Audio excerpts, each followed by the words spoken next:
This is Austin Liddy Limits, where authors talk to authors about books and the craft of storytelling.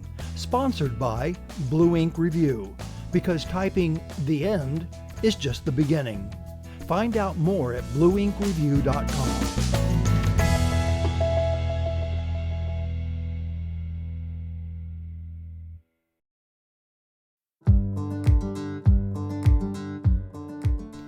Scott von Doviak's Lowdown Road is a thriller set in the 1970s, a road trip by two cousins to drive $1 million worth of stolen marijuana from Texas to Idaho, with a vengeful sheriff and a drug kingpin on their tail.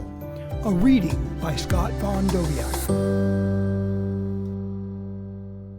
This is Scott von Doviak. I'll be reading from my novel, Lowdown Road. This is the opening page and a half of the book, and I think it sets the tone. Chuck Melville managed to stay out of trouble for 6 months following his release from the Texas State Prison in Huntsville. That's what folks would say later over coffee at the Buttered Biscuit, although it would be more accurate to point out that Chuck got into a great deal of trouble during those 6 months. He just managed to evade the attention of law enforcement while he was doing it. That lucky streak ended on a sticky late summer night in 1974, when Chuck pulled into the parking lot of the shopping plaza at North and Hutchison and spotted Gary Folk getting out of his Ford F-250. It was Gary who got Chuck sent to Huntsville in the first place, or at least that's how Chuck saw it. The way he told it to his lawyer, it was Gary who beat the sack and pack cashier with a tire iron, while Chuck helped himself to the contents of the register. But when the judge read the verdict, it was Chuck who got a 5-year stretch in Huntsville for aggravated assault, while Gary got away with 6 months in the county jail. Watching Gary make his way from his truck to Discount Liquors, Chuck figured his old pal could use a lesson in aggravated assault. He hit the gas and the Magnum V8 engine under the hood of the 1970 Dodge Challenger jumped to life. Gary heard it and glanced back over his shoulder.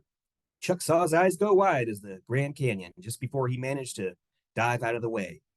The plate glass window bearing the Discount Liquors logo and the neatly arranged displays of cut-rate gin and bourbon behind it all exploded at once as Chuck plowed through the storefront. Chuck shook it off and threw it in reverse as Discount Liquors proprietor Bob Rooster Rubens charged at him, arms waving, face redder than a hill country sunset. Chuck skidded and slammed into a VW Beetle, crumpling its hood like tissue paper. He glimpsed Gary hot-footing it back to his truck and slammed on the gas pedal again, forgetting he was still in reverse. He pancaked the Beetle into the Olds 88 parked behind it, shifted into forward gear, and flipped Rooster just as he'd reached the passenger side door. He heard Rooster holler and saw him roll to the pavement, clutching his ankle in the rear view. He'd missed his shot. Gary's truck was already squealing out of the lot, heading west on Hutchison. At least he'd put a scare into his old pal. He spotted a frantic woman screaming into the payphone in front of the check cashing place and decided he'd shop for his liquor elsewhere. He pulled the Challenger out of the lot and drove it like he stole it. Technically, he did steal it, but that was another story.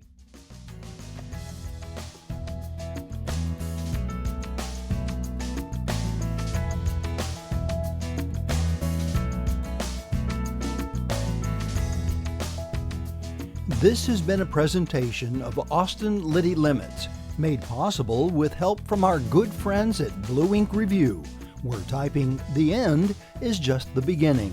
Find out more at blueinkreview.com.